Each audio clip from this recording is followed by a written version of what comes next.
ఈరోజు union budget ప్రవేశపెట్టబోతూ ఉన్నారు నిర్మలా సీతారామన్. మరికొద్దిసేపట్లో బడ్జెట్కు కేంద్ర కేబినెట్ ఆమోదం తెలపబోతోంది. కేంద్ర కేబినెట్ భేటీ కాబోతుంది మరికొద్దిసేపట్లో.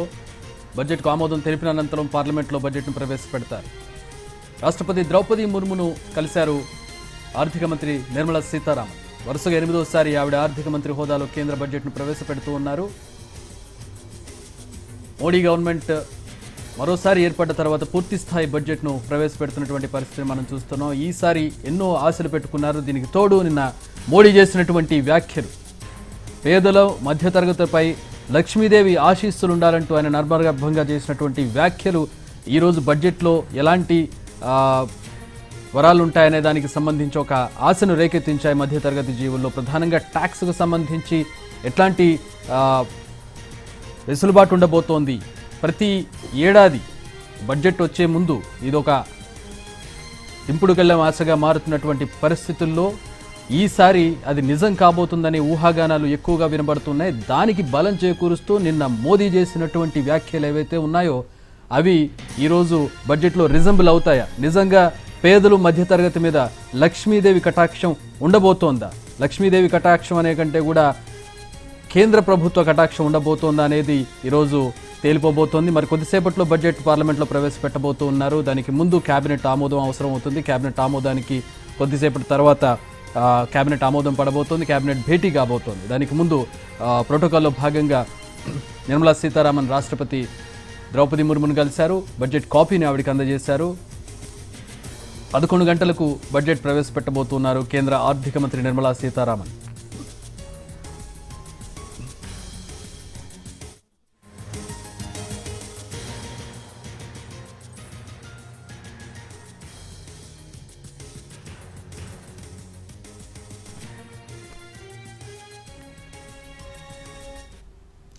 రైట్, సుమారుగా మరో గంట సేపట్లో పార్లమెంట్లో బడ్జెట్ ప్రవేశపెట్టబోతున్నారు ఆర్థిక మంత్రి నిర్మలా సీతారామన్. మా ఢిల్లీ ప్రతినిధి జాయిన్ అవుతున్నారు. దీనికి సంబంధించి మరిన్ని వివరాలు తెలుసుకుందాం. ఏంటి బడ్జెట్ ప్రవేశపెట్టడానికి ముందు జరుగుతున్నటువంటి ప్రోటోకాల్స్ ఏ విధంగా ఉన్నాయి? కేబినెట్ మీటింగ్ ఎప్పుడు ఉండబోతోంది?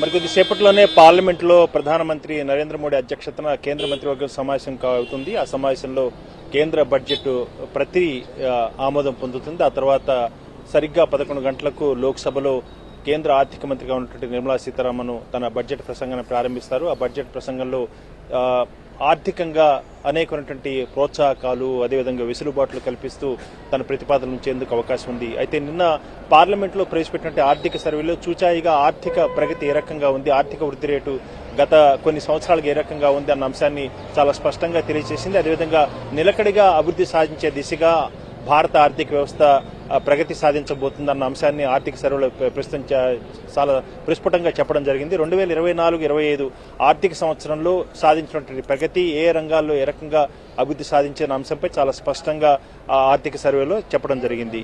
ఆర్థిక శాఖ చెందినటువంటి అధికారులు మదింపు చేసి అధ్యయనం చేసి ఆర్థిక ప్రగతి సాధించినటువంటి విజయాలను చాలా స్పష్టంగా ఆర్థిక సర్వేలో చెప్పడం జరిగింది. కాబట్టి దాన్ని ఆసరా చేసుకుని ఏ రంగాలపై మరింత దృష్టిని సారించాలి, ఏ రంగాలను మరింత వెసులుబాటు కల్పిస్తూ వారి యొక్క ప్రగతికి మనం దోహదం చేయాలని చెప్పి కేంద్ర ప్రభుత్వం ఆలోచించి ఆ మేరకు ప్రతిపాదనలు చేసే అవకాశం ఉంది. ప్రధానంగా ఒక దేశ ఆర్థిక వ్యవస్థ సంబంధించి కేవలం ఆ దేశంలో ఉన్నటువంటి వ్యవహారాలే కాకుండా ఇతర దేశాల్లో ఉన్నటువంటి అంశాలపై కూడా దాని ప్రభావం ఉంటుంది.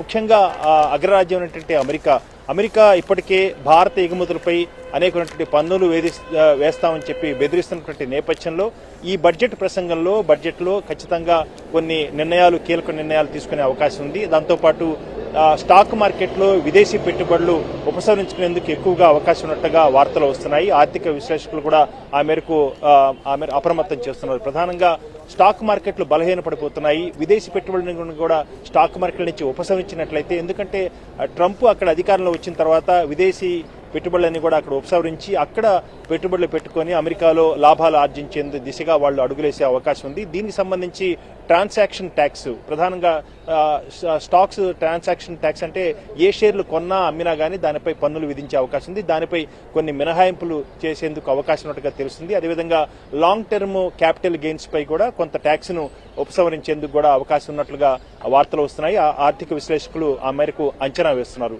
ప్రధానంగా ఆర్థిక వ్యవస్థను మరింత బలిపృష్టం చేసే దిశగా ఉండాలంటే నిరుద్యోగ సమస్యను కూడా పరిష్కరించాల్సి ఉంటుంది. ప్రధానంగా నిరుద్యోగ సమస్యను పరిష్కరించేందుకు గాను ఇప్పటికే భారత ప్రభుత్వం అనేక దఫాలుగా బడ్జెట్లో అనేకమైనటువంటి పరిశ్రమలకు కొంత మేరకు ప్రోత్సాహకాలు ఇవ్వడం జరిగింది. అదేవిధంగా ఆ ప్రోత్సాహకాలు ఇచ్చినట్లయితే వారు ఎక్కువగా పరిశ్రమలు పెట్టి ఆ మేరకు ఉద్యోగాలు, ఉపాధి అవకాశాలు కల్పించేందుకు అవకాశం ఉంది.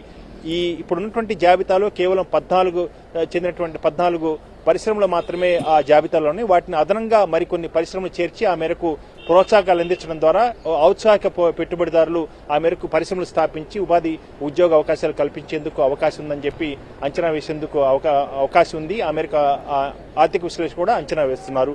ఈ రకంగా అనేకమైన ప్రోత్సాహకాలు, మరీ ముఖ్యంగా అల్పాదాయ వర్గాలు, సామాన్యులు, అదేవిధంగా మధ్యతరగతి ప్రజలకు కూడా ఊరట కలిగించే అంశం ఆదాయ పన్నుపై విధించే పన్ను, ఆదాయ పన్నుపై ఇప్పటికే ఉన్నటువంటి స్లాబులను మరింత సవరించి కొంత మేరకు మరీ ఎక్కువ స్లాబులను కూడా ఏర్పాటు చేసేందుకు కొన్ని ప్రతిపాదనలు ఉండొచ్చని చెప్పి ఆర్థిక విశ్లేషకులు అంచనా వేస్తున్నారు. దీంతో పాటు సహజంగానే వ్యవసాయము, రైతు సమస్యలు, అదేవిధంగా మహిళలను సాధికారతను సాధించే దిశగా కొంత నిర్ణయాలు ఉండేందుకు కూడా అవకాశం ఉంది. ఈ రకంగా అనేక వర్గాలను పరిగణలో తీసుకుని వారి యొక్క ఆశలకు అనుగుణంగా కొంతమేరకు ఊరట కలిగించే విధంగా నిర్ణయాలు ఉండొచ్చు. ఆ మేరకు ఉంటేనే ఆర్థిక ప్రగతి సాధించేందుకు అవకాశం ఉంది అన్న అంశాన్ని ఆర్థిక విశ్లేషకులు చెప్తున్నారు. ప్రధానంగా 2047 $5 ట్రిలియన్ మేరకు ఆర్థిక వ్యవస్థను పరిపుష్టం చేసుకోవాలని చెప్పి భారత ప్రభుత్వం ఒక అంచనా వేసి ఆ మేరకు లక్ష్యాన్ని నిర్దేశించుకుంది.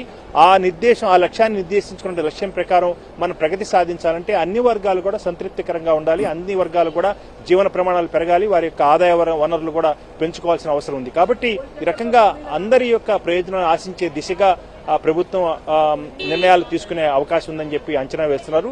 మరీ ముఖ్యంగా గత ఏడాది ఆర్థిక సంవత్సరంలో దాదాపు 48 లక్షల కోట్ల మేరకు బడ్జెట్ ఉంచడం జరిగింది. ఈసారి ఆ బడ్జెట్ ఒక 5 లక్షల కోట్ల మేరకు పెరిగే అవకాశం ఉన్నట్టుగా అంచనా వేస్తున్నారు.